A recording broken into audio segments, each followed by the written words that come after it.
I heard my daughter ask if it would be easier if I didn't wake up. That was before the monitors had even stopped screaming, before the taste of blood left my mouth. I lay there in a hospital bed, tubes in my arm, heart still fighting to keep its rhythm, and listened to my own family weigh the convenience of my death. They thought I couldn't hear them. That was their first mistake. My name is Richard Hale. I built Hale and Partners from a two-man contracting service into a logistics empire spread across 3 states.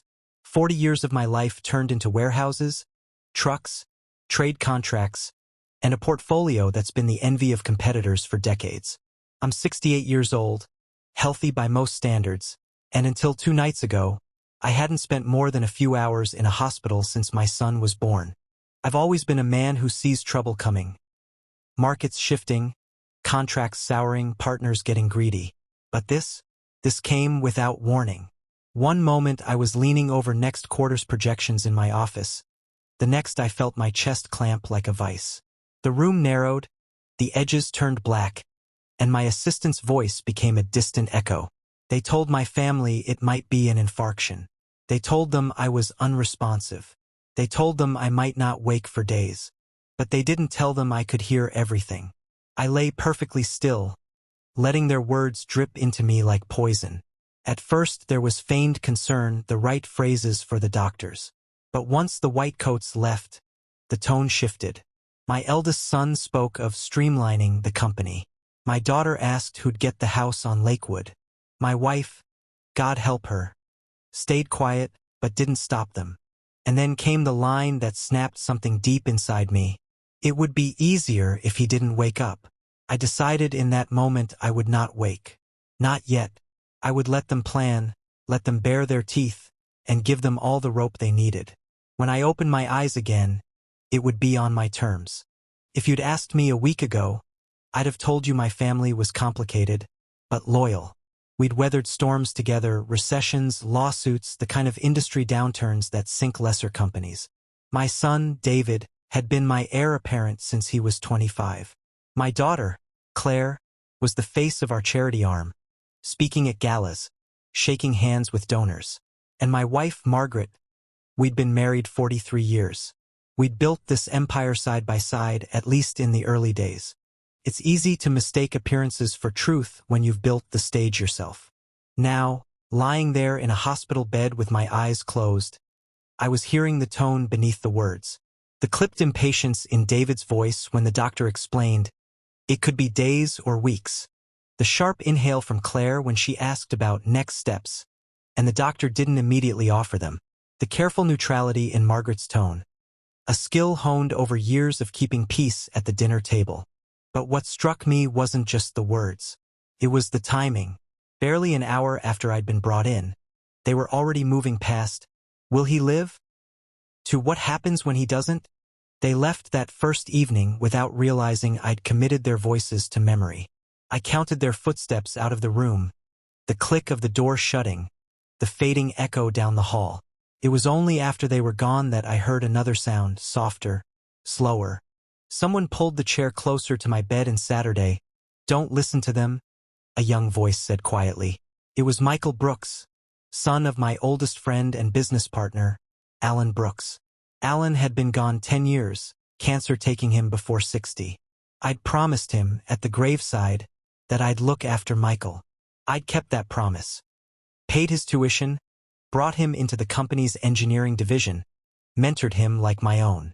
I don't know if you can hear me, he continued, but you're not alone in here. I almost opened my eyes then. Almost.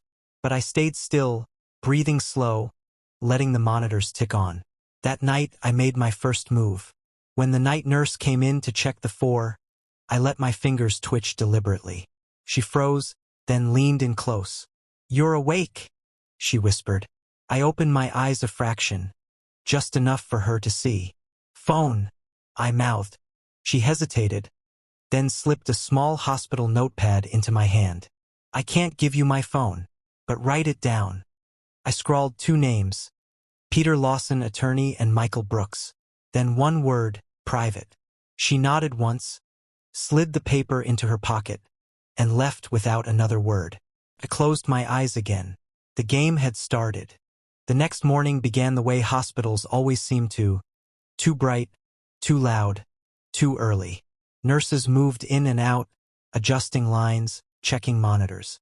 My family didn't show until midday, which gave me the window I needed. Just after the breakfast trays had been cleared, Michael slipped in. He didn't speak right away.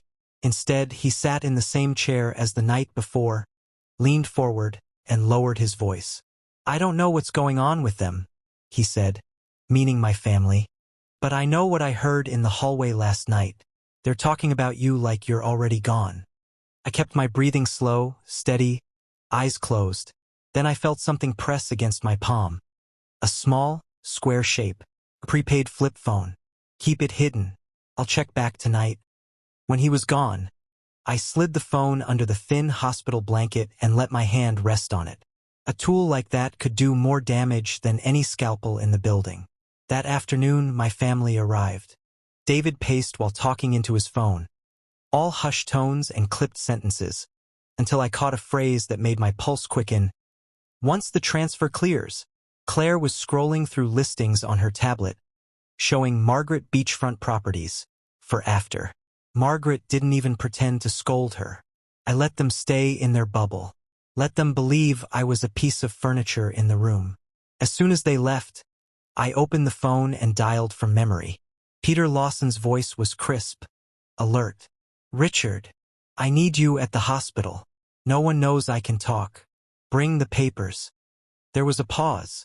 Then, "I'll be there before midnight." When Michael returned later, I gave him a list. A copy of my current will, the keys to my office, and instructions for the safe in my study. He didn't ask why, just nodded and left to do it. The nurse from last night came back on shift and handed me the folded paper from her pocket. 2 simple words, written in Michael's handwriting. "Trust me." I did. By the time the hallway lights dimmed for the night, I had my lawyer slipping through the side entrance and into my room. We worked by lamplight, my voice low, my hands steady as I signed where he pointed. It was the first step in making sure that when I did wake up for the world to see, the game would already be over. By midweek, my condition hadn't changed, at least, not in the way the doctors or my family thought. I was still lying still when they came, still letting my chest rise and fall in slow, measured breaths. But behind the curtain, the work had begun. Michael was in and out daily now, always timing his visits between theirs. He brought me printouts from my office, bank statements, shareholder agreements, property deeds, all slipped quietly into the bottom drawer of my bedside cabinet. Peter Lawson had already filed the paperwork to freeze any asset transfers pending medical review, a move that wouldn't make sense to anyone but us until it was too late. Meanwhile, my family was living like the reading of the will had already happened. David's voice carried from the hallway before he even entered my room one afternoon, deep in conversation with someone over speakerphone. "Yes, once I have control of the board seat, we'll restructure. No, there's no obstacle, trust me, the situation will resolve itself soon." He didn't even glance at me as he paced past the foot of the bed. Claire came in behind him, grinning down at her phone. "Margaret, look, this one's got a pool and private dock. We could move before winter." My wife's response was a quiet, "We'll see." But there was no shock, no rebuke. When they left, Michael slid into the chair, shaking his head. "They're not even hiding it." "Good," I whispered, the first word I'd let him hear me say. His eyes widened, but he didn't speak. The more they say out loud, the more I'll remember later. That evening, he brought me something better than documents. A recording device, small enough to hide in my palm. "Slip this under the tray when they visit. It'll pick up everything." By the end of the week, I had hours of their voices discussing my properties, my accounts, my company as though I were already in the ground. David boasting about future expansion plans to potential partners over lunch. Claire making appointments with a designer for a new place. All the while, Peter worked the other end, revising my will, restructuring ownership of the business, and setting up transfers they'd never see coming. They thought they were circling a carcass. They didn't realize the lion was still breathing. The recording device was already running when they walked in that Friday afternoon. I'd slipped it under the corner of the food tray, angled toward the chairs where they always sat. David came in first, carrying a folder thick with papers. He didn't bother lowering his voice. "These are the numbers from Henderson. If we move fast, we can liquidate most of the assets before the end of the fiscal year." Claire took the folder, flipping through it with a little smirk. "That's assuming he doesn't make it past next month." Margaret's voice was quiet, but it had an edge. "You can't just talk like that." "Why not?" David shot back. "The doctor said his heart's weak. One bad turn and it's over. We should be ready." And then Claire laughed. That light, careless laugh that didn't sound like grief at all. "Honestly, it would be easier if he didn't wake up. Saves us the mess of arguing over what's best for him." I felt the heat rise in my chest, but I kept my breathing slow, steady. The device caught every word. Margaret didn't laugh. She didn't agree, but she didn't say another word either. They stayed less than 20 minutes. Long enough for David to take 2 calls about post-transition plans and Claire to show Margaret more photos of houses. When they left, they didn't glance back at the bed. Michael came in an hour later, and I pressed the device into his palm. "Get this to Peter. Today." He didn't ask what was on it. He didn't have to. By evening, Peter called the prepaid phone. "Richard, I think we're past subtlety.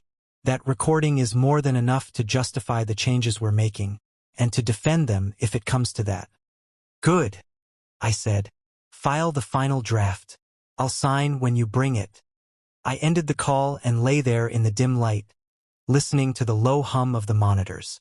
The moment they wished me dead, they wrote themselves out of my life. Everything from here on out was just paperwork.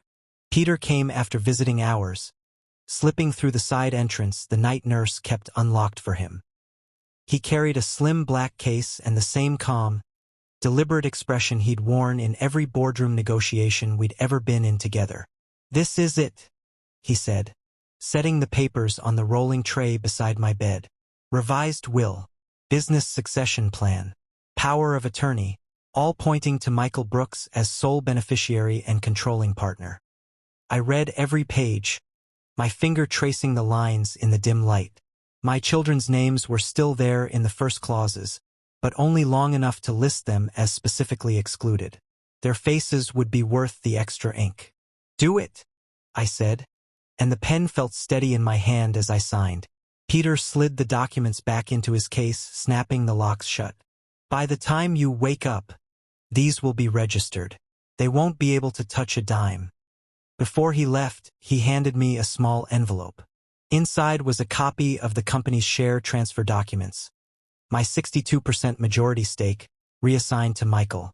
It felt almost like passing a baton, but to someone who'd actually earned the right to carry it. The next morning, David breezed in, talking about next steps with a developer. Claire followed, holding a brochure for a yacht show. Margaret stayed silent, flipping through her phone. I let them talk. I let them imagine the world they thought they were about to inherit. When they left, Michael appeared, as he always did once the coast was clear. He looked down at the share transfer document on my tray, then back at me. "They're going to lose their minds." "They already have," I said. We didn't need to discuss it further. From that night forward, I slept easier. Not because my heart was stronger, but because every piece was in place. All that was left was to decide when to open my eyes. By the second week, they weren't even pretending to keep things quiet. David was photographed at a downtown business lunch with 2 men from a competing logistics firm. Men I'd turned down offers from more than once.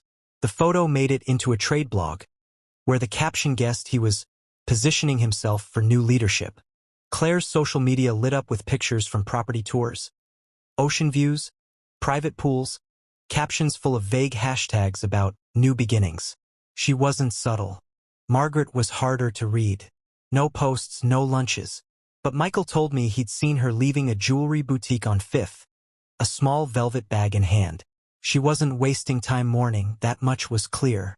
It was Michael who brought me the article about David's lunch, laying it on the tray like a chess piece. "If you're going to do this," he said, "you should do it soon. They're building a story in public." Might as well rewrite the ending while everyone's watching. He was right. Timing was everything. That night, I told Peter to arrange for all the revised documents to be filed and for copies to be delivered to my office. I also asked him to quietly alert 2 local reporters who specialized in business scandals. No details, just the promise of a story worth their time. The plan was simple. Let my family walk in expecting another silent visit, and instead find me sitting up, alert, and holding the pen that had just signed away every illusion they had left. Peter suggested I wait until the weekend. More media eyes. I agreed. In the meantime, I rehearsed exactly what I would say. Not a rant, not a shout. Just the truth, laid out cleanly, with enough weight in my voice to make sure they'd remember it for the rest of their lives. By Friday night, the stage was set. The documents were filed. The reporters were on standby. Michael had cleared his schedule. Tomorrow morning, I'd wake up for real. They came in just after 10. David first, scrolling his phone with that same distracted half-smirk. Claire behind him, in a dress that looked more like she was headed to brunch than to see her supposedly dying father. Margaret trailed, purse on her arm, her expression unreadable.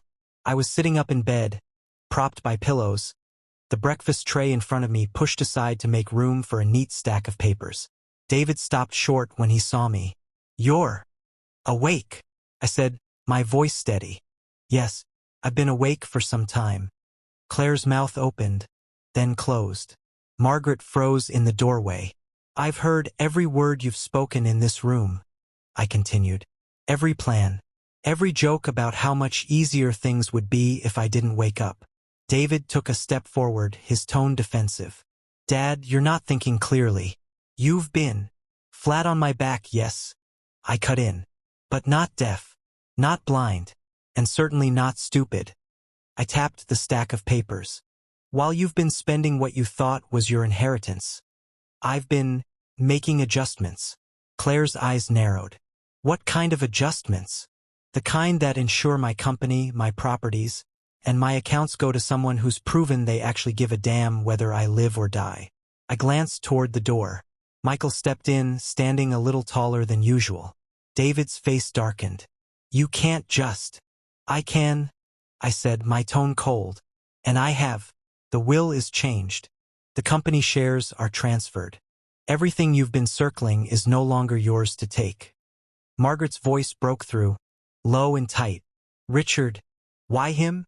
"Because," I said, "while you were picking out yachts and negotiating with competitors, he was here, every day, making sure I was cared for.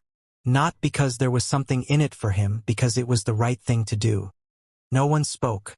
The only sound was the faint hum of the monitors and the scratch of a reporter's pen from just outside the doorway. I let the silence stretch, then said, "Get out." They left one by one, David last, his glare promising a fight he couldn't win.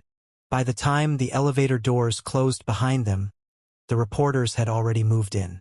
2 local business blogs ran the story within hours. Hale patriarch cuts family out of fortune, names protege as sole heir. They didn't need much detail. The scene in that hospital room was enough for half the building to talk, and whispers travel fast when the whispers involve millions. David's lunch with competitors suddenly looked less like a networking opportunity and more like a failed coup. Claire's beachfront home posts vanished from her social media by noon, replaced with vague quotes about focusing on what matters. But the internet doesn't forget. Screenshots circulated, each one captioned with the news article. Margaret didn't call. She didn't show up. But Michael told me he'd heard from one of her friends that she was devastated. Not by what she'd lost, but by how public it had become. Inside the company, the reaction was swift. My executive team scheduled a closed-door meeting the same day, inviting Michael to sit at the head of the table with me. No one questioned it. The signed share transfer was already registered with the state. That night, Peter called. "It's airtight. They can contest it if they want, but with the recordings, the witness statements, and the timing, they won't get far. You've cut them out clean." "Good," I said. Michael sat in the chair across from my bed, looking like he was still trying to process it all. "You really gave me everything." "No," I said. "I gave it to the person who earned it." There's a difference. He nodded slowly. By the next morning, I was cleared to be discharged. As the nurse went over the paperwork, I thought about the empty spaces my family had left behind. They'd been gone long before this, I just hadn't seen it. Now everyone else could. The hospital doors slid open, and for the first time in 2 weeks, I stepped into open air. The day was sharp and clear, the kind of autumn sunlight that made everything look more defined. Michael pulled the car around, and as I got in, I caught sight of a familiar figure across the street. David, hands in his pockets, watching me. We held eye contact for 3 seconds, long enough for me to see the bitterness in his eyes, before he turned away and disappeared into the crowd. At home, the house felt different, lighter. I walked through each room slowly, noting the absence of tension, the absence of people waiting for me to falter. In my study, the safe was locked tight, the revised documents resting inside like a fortress. Peter called that evening. The filings are finalized. They can't touch a thing. I poured a glass of the good scotch, the one I'd been saving for a milestone. Then I suppose this counts as one. Michael joined me in the study, unsure if he should sit. I don't know how to thank you, he said. You already did, I replied. You showed up. When no one else did, you stayed. That's all I needed to know. The news coverage kept buzzing for days, each outlet adding its own spin. Billionaire businessman cuts out ungrateful family.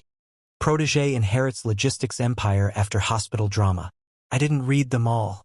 I didn't need to. The story wasn't for me. It was for them, a permanent public reminder. A week later, I received a single envelope in the mail. No return address, but I recognized Margaret's handwriting.